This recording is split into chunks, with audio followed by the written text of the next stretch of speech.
I have an announcement to make. I'm finally below 524, and you know what that means. It's time to apply for a Chase credit card. Hey everyone, it's Mark. I'm here to help you put more money in your pocket through credit cards and smart financial habits. If that sounds good to you, then do me a quick favor and click on the like and subscribe button down below. Also check out the links down below in the description area to view some great credit card offers, to get some additional cash back when you shop online through Rakuten, and to sign up for MAXREWARDS, which is a fantastic app to manage all of your credit cards and rewards in one place. I gotta say, this moment is actually quite surreal because I've been over 524 for about 5, maybe even closer to 6 years consecutively now, which means I've spent the last 2 years getting below 524. And for those of you who may not be familiar with the 524 rule from Chase, it basically means that if you've opened 5 or more credit cards with any bank that appear on your credit report within the past 24 months or 2 years, then Chase will deny you for all of their cards, no matter what. That means I missed out on the Chase Sapphire Preferred 100,000 point offer. I also missed out on the Chase Sapphire Reserve 100K offer back when it was released in 2016 for the first time ever. I got the CSR at that time for an upgrade from a previous card, which means I got no bonus for the Sapphire Reserve. I also missed all the Southwest card bonuses for 100,000 Southwest Rapid Rewards points each. No bonus on the Freedom Flats, no bonus on the Freedom Unlimited. Those were upgrades or product changes as well. So it's been a long time with no Chase bonus and no new Chase account. So I am here to redeem myself. And oh boy, it's gonna feel good. Let's do this. So we're going over to chase.com, and then with the topmost menu up here, we'll click on Business, and then we'll choose from the middle of the screen, Business Credit Cards. And there's the lovely brand new World of Hyatt business card, which is a nice card. I may get that in the future. We'll see. Still up in the air about that. But for today, we're going all the way down to the Inc. Business Cash credit card. I'll click on Learn More. And now let's make sure the offer is what I hope it is. So $750 of bonus cash back after spending $7,500 in the first 3 months of account opening, plus the 5% categories, 2% categories, and 1% on everything else. And another really great thing here is the APR. There's 0% introductory APR, so basically no interest for the first 12 months from account opening, which is also great, especially for business owners with inventory, supplies, other stuff like that. So I'm gonna go ahead and sign in to apply faster. Actually, scrap all that. I'm instead going to apply as a guest. The reason being is actually twofold. Number one, I want to show you the full application, because if I were to do it by signing in first, it would probably give me an abbreviated application, so you would not see a lot of the stuff that would normally go onto a business credit card application. Secondarily, this part I have no idea if it has any validity or not, but I don't want Chase to see my checking balances, my savings balances, or anything else like that that I have with them, in case they say, oh, you don't have enough cash on file, because I keep most of my cash outside of Chase. So let's go through this together. Authorizing officer title. Let's see, I will be the owner of the business, although president does sound pretty cool. Then we've got first name. Middle name is optional, but I like to put that as well because I want that to appear on my card. Then last name right there. Suffix optional. If you're a junior, senior, second, third, fourth, you can put that there as well. Okay, then we have date of birth and your mother's maiden name. So put those in for whatever they are for you. I'll come back and do that. Tax ID type. If you have a social security number, put that in here. Otherwise, if you have an individual tax ID number or ITIN, whichever one you have, choose the right option and place that right here. For me, that'll be the social security number, so I'll come back and do that, but I'll select the option right there. Then fill out your address as well, followed by your email address and your phone number. Then below that, we have the total gross annual income, and this will allow you to actually see what you can count versus what you cannot. So read through that and put all of your own gross annual income right there. Then we've got the business info line next. So that begins with the business legal structure here. I'm operating as a sole proprietorship, as one individual. If you formed your LLC, corporation, partnership, whatever it happens to be, choose the right one that represents your business. So sole prop for me. Business legal name, it's Jeffrey. I just put my full name. You can do first name, last name. I also add middle, that's not required. Does your business use another name, like a trade name, assumed name, or a DBA, which is doing business as? I don't do that, so I'll say no. If you do, select yes, and then of course you'll be able to fill out what the name is right there. A new text field opens up. If you have your EIN or employer identification number, you can choose that line here and place it to the text field to the right. I'm currently in a transition from an old LLC to a new one that will be formed in the future. So for now, I'm just going to use my SSN, again, as a sole proprietor. So you can do that. If you don't have an EIN, you can still get a business credit card. Just use SSN for the top that we saw earlier, and then again for the business side. So I'll type that in, of course, off camera. So I'll come back and do that in just a few moments. Is your business's physical address the same as your personal address? If it's not, choose no, and then that's where the additional fields open up to add your biz address. For me, it's the same, so I'll say yes. Now, for number of employees, enter the number of all additional employees, not including yourself. Enter 0 if you're the only employee. So for me, that will be 0 as just the sole owner and operator of this business. Business phone number, if you have a separate one from your personal line, put that right there. Then your business established date. So this could be the date you established your LLC, the date you had your first actual recognized revenue, whatever it means for you to have your first origin date of your business, put that on this line. Then moving over one to the right, we have the annual business revenue. If you're pre-revenue, you can still put 0 there. If you have some revenue, whatever that figure is, put that right there. Business category is what basically type of industry or niche you're operating in. So for me, that's online sales, marketing, media. Let's see if there's anything here that represents, at least as faithfully as possible, what I do. And then your NAICS code is automatically populated. You can't change that. That's just the North American industry classification system or something like that. It's basically the numerical figure representing the industry that your business is in. So with that said, we have estimated monthly spend as well. So whether you spend, 500, 5,000, 50 grand, whatever your business spends, put that in this line as well. And then choose if you'd like to add any employee cards. For me, that'll be a no. Then we have the pricing and terms. So there's my 0% fixed intro APR for the first 12 months, which is great.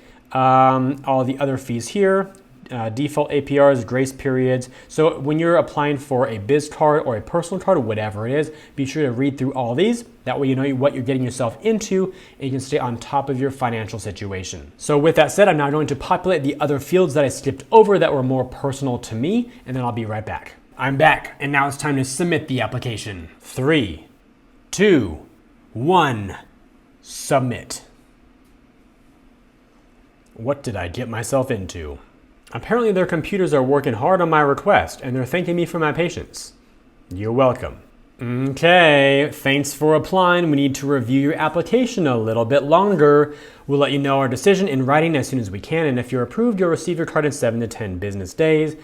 Please don't resubmit your application. Thanks again for choosing Chase Business Cash Credit Card. It's time to call the reconsideration line. But first of all, I did receive an email right now which says basically we've received your application for your credit card. Nothing specific here, no application number.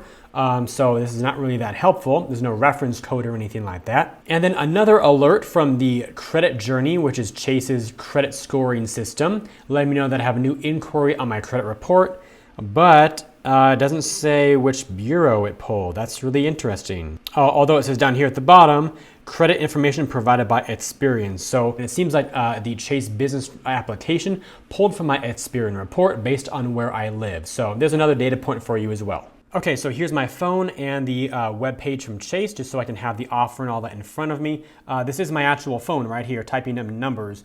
But it will likely go blank once the call begins and I start the screen recording as well in the background. So it's just part of the new update that Apple and or QuickTime did. So unfortunately you won't be able to see it, but that's okay. I'll open up a new tab, pull up Google, search for Chase reconsideration line. Let's see what we can find here. 1-888-270-2127 and speakerphone. Thank you for calling the Fraud Executive Line. My name is Teresa Gonzalez. May I have the account number, please?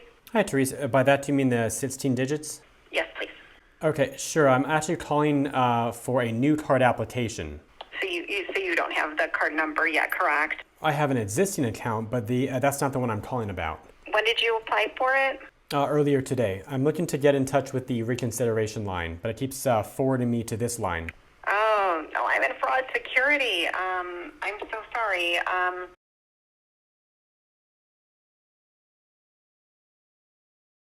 And believe it or not, I just received this email that came through right now, which says, "Congratulations, we have approved your request for a new Chase credit card. You'll receive your new card and welcome kit in the mail in 3 to 5 business days. Thank you for choosing Chase. We look forward to serving you." Why, thank you.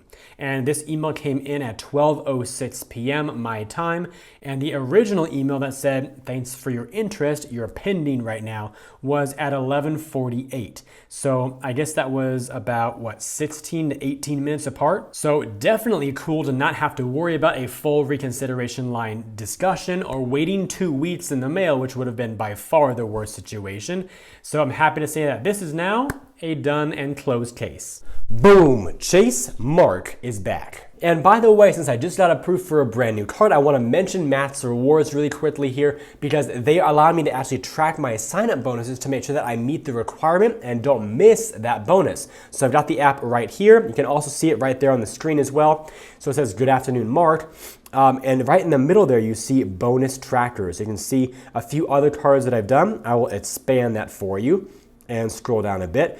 So it shows me previous cards that I had a spend requirement on to meet basically a welcome bonus. So if any of you out there have not yet signed up for the MAXREWARDS app and you think this would be a useful tool for you to manage all of your cards, plus your rewards, your trackers, all that type of stuff in one app, then definitely check it out. The link is down below in the description. You can also get the MAXREWARDS Gold level, which unlocks even more features completely for free for your first month. Try that out. Also using my code and link down below. And although the approval email that came through did not give me any information about the new account, I did log into my Chase mobile app, and this is what I saw right over here. So the new card did appear, which is at the very bottom. The first two were pre-existing business cards that I had. So of course, out of curiosity, I tapped on that card and saw the details about the account, which revealed a $4,000 credit limit, which of course is not that great. But again, I already have 2 pre-existing cards, business cards that is, with Chase.